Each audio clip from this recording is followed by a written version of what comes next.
Okay, this thing's on. So, quick show of hands, how many of you saw me speak already this morning? Man, you guys are crazy. What are you doing? Okay. Well, thank you for being there. For those of you who weren't, I do want to do a super quick recap of what we went over this morning. It will take less than a minute, I promise, once we get that going.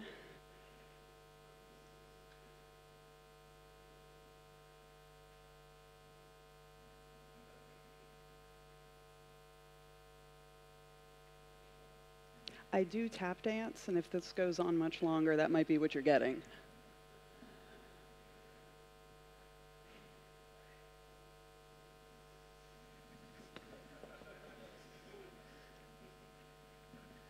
See, you didn't expect that at the VR conference, did ya?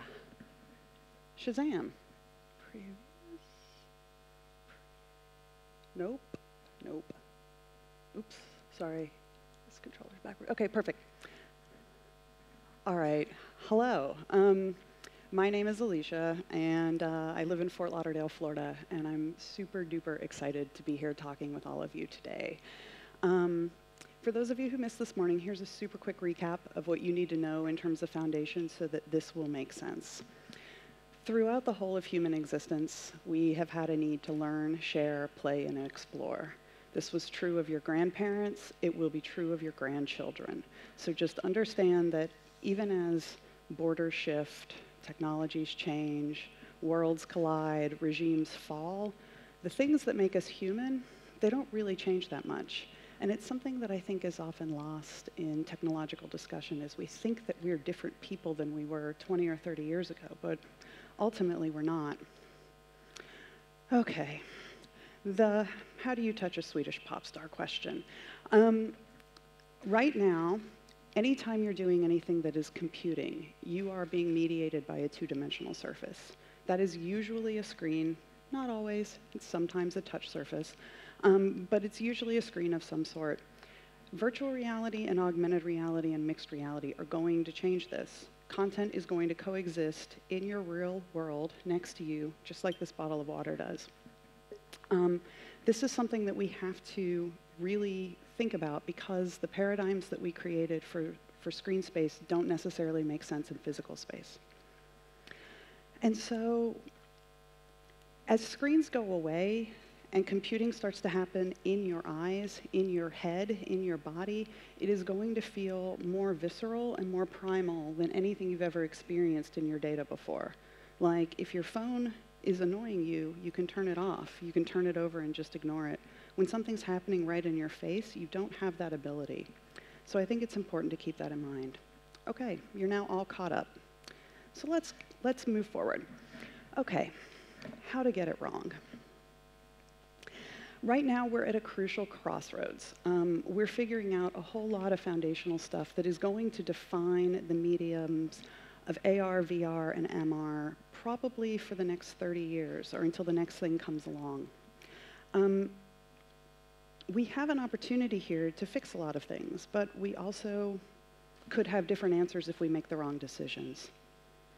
So the tech breakthroughs that we're seeing every day are completely staggering, and the last thing I want to do is take away from the people that are working their butts off, the scientists, the engineers, the designers, the mad scientists, the crazy tinkerers who are creating this stuff, because these breakthroughs are staggering.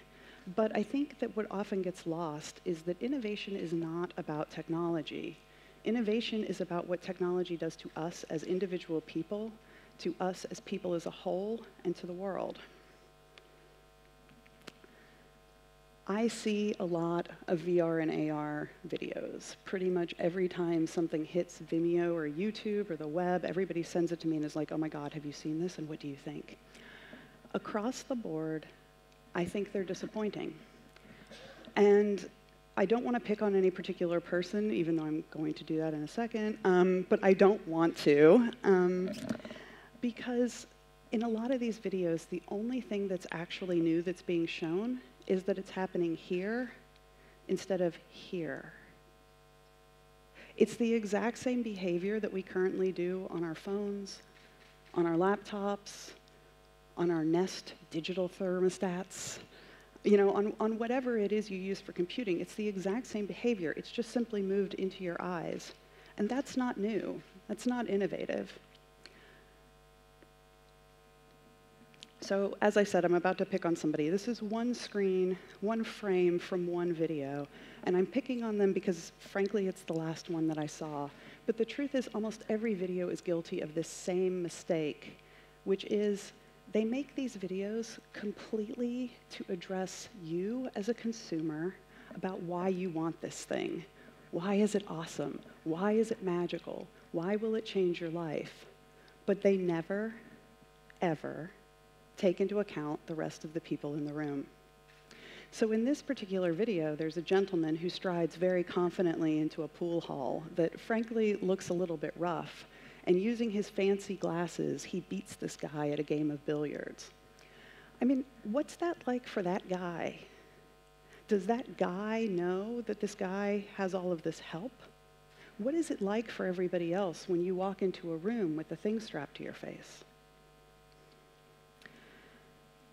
So we need to really think as we design these systems, not just how do they work with our users and how do they work with our customers, but how do they work with the world around you? Because here's the thing. For as much as we all like to be lone wolves and individuals, says the girl who shaves half her head and dyes the rest gray, I get it. But as much as we like to think that we're individuals, we're incredibly social creatures. And if these technologies are rejected by society as a whole, they're never going to take off, regardless of what they might bring you. And we have a perfect example right there in glass. Glass failed, and I'm putting that in quotation marks because I think we learned a lot from it, and that's the best you can hope from any new technology. But glass's biggest issue was it didn't account for everyone who isn't wearing glass. I keep mixing these buttons up. Yes, I got it right, okay. So we need to think about these problems from a really holistic and humanistic viewpoint. If we get it wrong, we're in for a world of hurt. And I promise this whole thing is not going to be doom and gloom. I see like a lot of fear in the audience right now, so don't worry, it's going to lighten up. But we've all seen tons and tons and tons of dystopian visions. And I'll be honest, this sort of like lounge chair, sippy cup holodeck of WALL-E is probably the best of the dystopias that we could find. On the other hand, there's Hyperreal by Keiichi Matsuda. I'm not going to show the whole video because I only have 25 minutes up here and it's 7 minutes long. If you haven't seen it, I highly recommend type Hyperreal into YouTube and watch it. Because if you were to add being really hot, needing to go to the bathroom and having birds everywhere, it's literally my nightmare.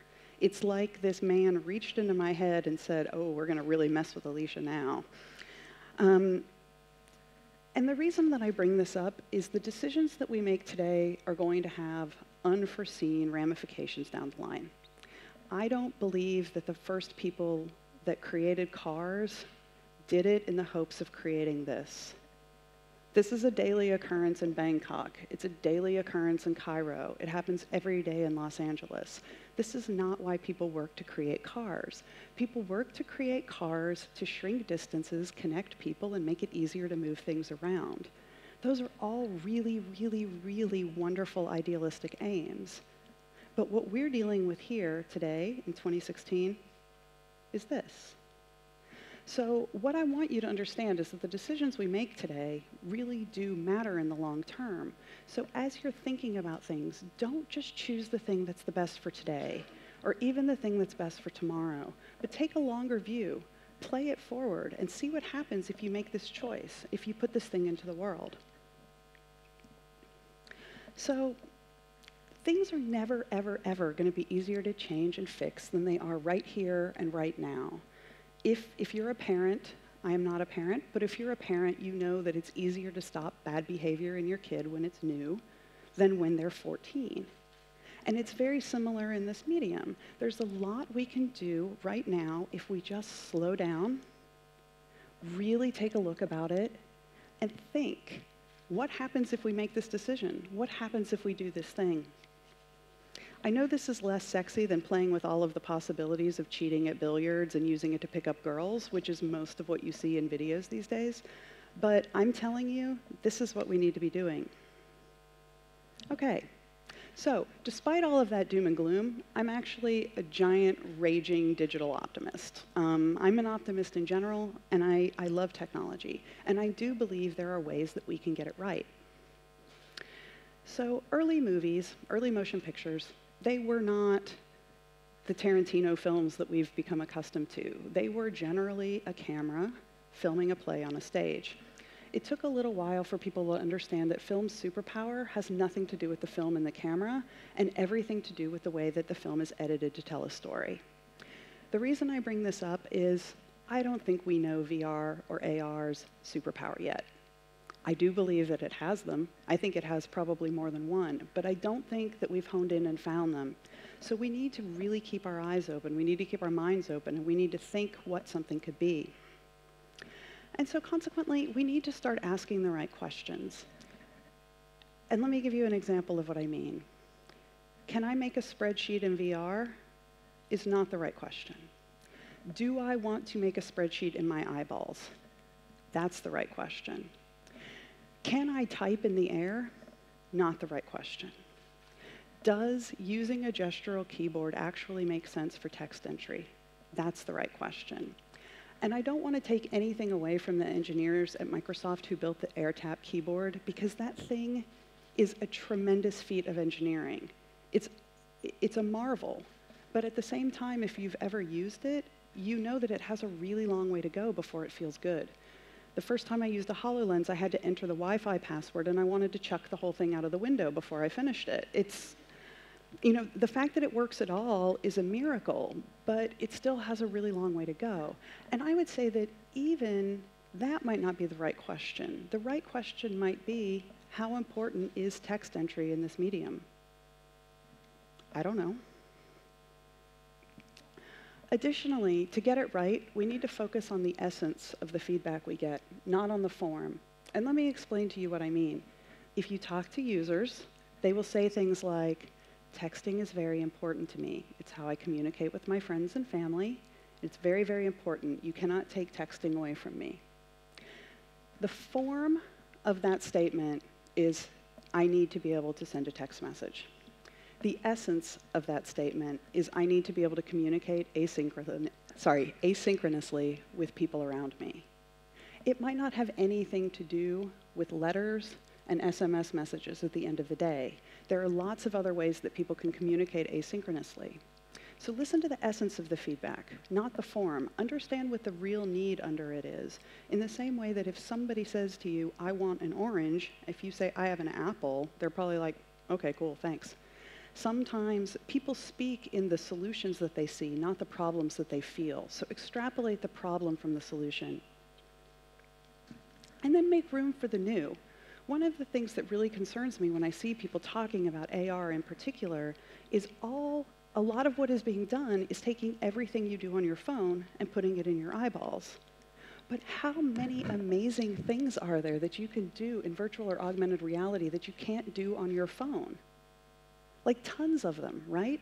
And if we're using all of our resources trying to create a Twitter client in your eyeballs, we might not be thinking about the things that VR and AR can enable that no other technology can even touch. I think there's a tremendous opportunity here. And I think it's really, really important that we cultivate connection. I think, as I said before, we're at a crossroads, and we have a lot of choices, and this can go well or this can go badly.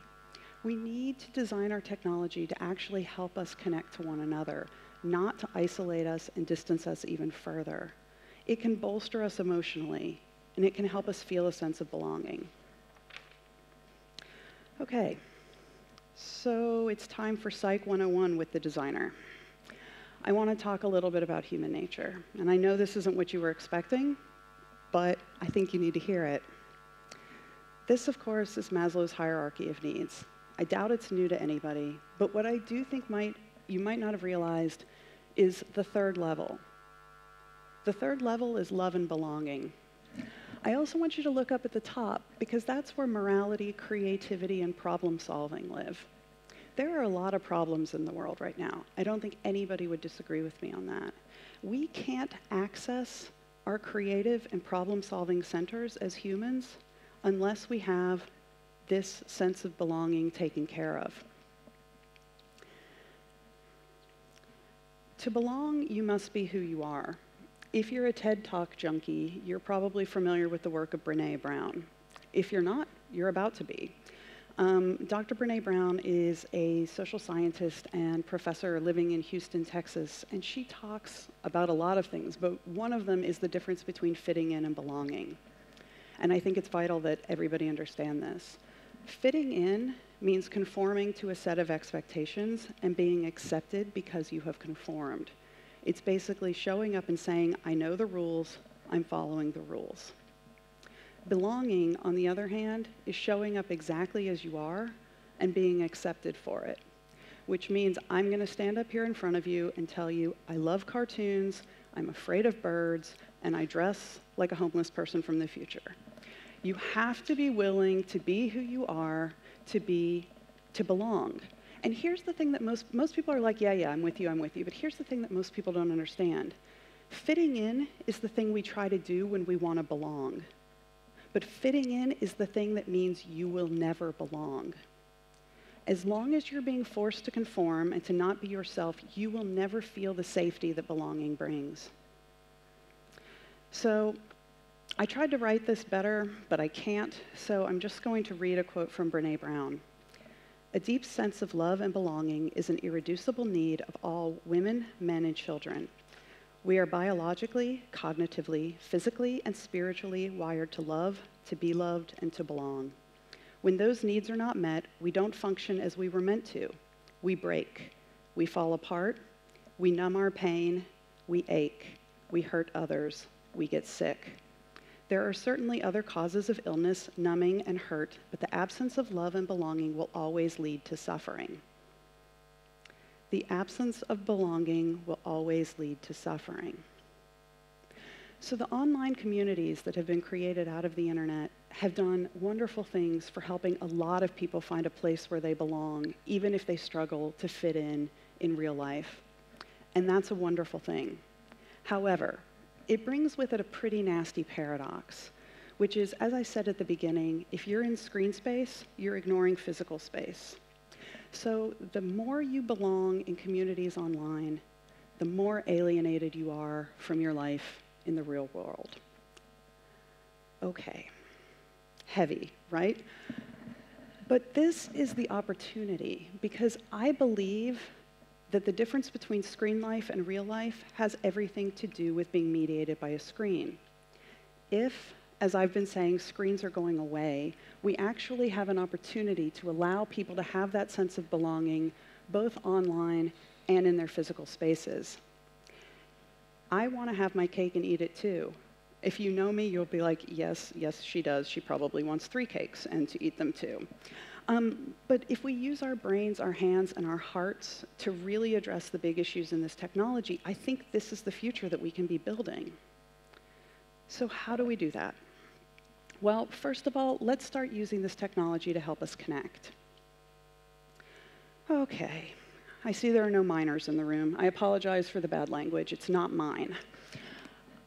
Online gaming is another thing that, much like cars, was created with all the best intentions. It was created to provide a community for people that love games, to support gamers, to give people someone to play with all the time. I'm addicted to playing the game Dominion, but nobody ever wants to play Dominion with me at 4 o'clock in the morning, but I can do that online. There are so many great things that have come out of online gaming, but once again, unintended consequences. This is just a sampling of the hate mail and tweets that Arnita Sarkeesian receives in one day. This happens to her every day. And so while online gaming was built with all the best intentions, these are the unexpected consequences. At best it's annoyance. At worst, it's death threats and actual bullying. Okay, but there is another way. How many of you have played Journey?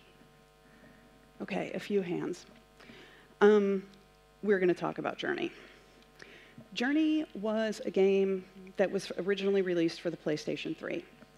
Its graphics are beautiful, but not fancy. Its sound design is absolutely brilliant, but it's very, very simple. Its control schemes are expressive, but easy. You don't have to be a crazy hand dexterity person to play this game.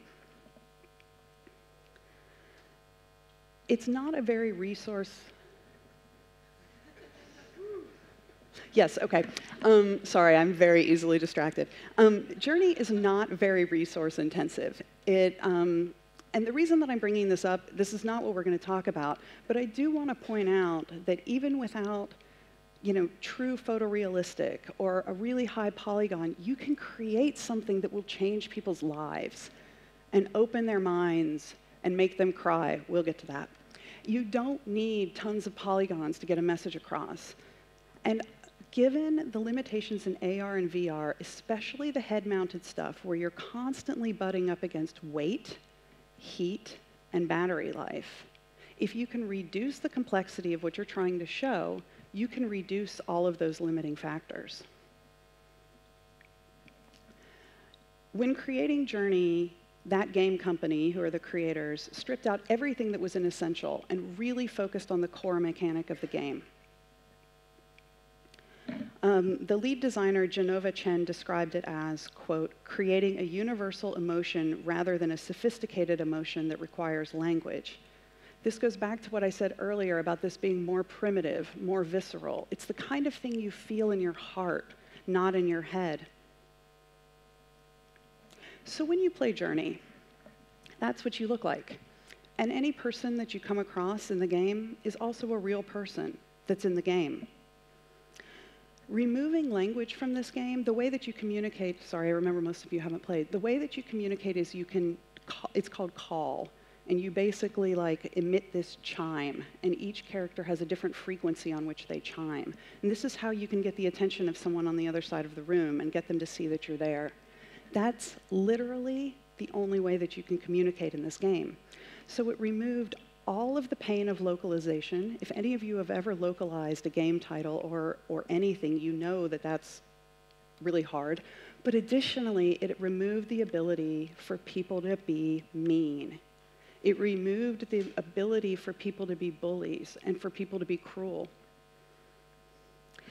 The first time that I finished Journey, I got really lucky and I found a more experienced player in the game who actually led me through. I didn't know what I was getting into, but at the end of the game, spoiler alert, it finishes in the snow.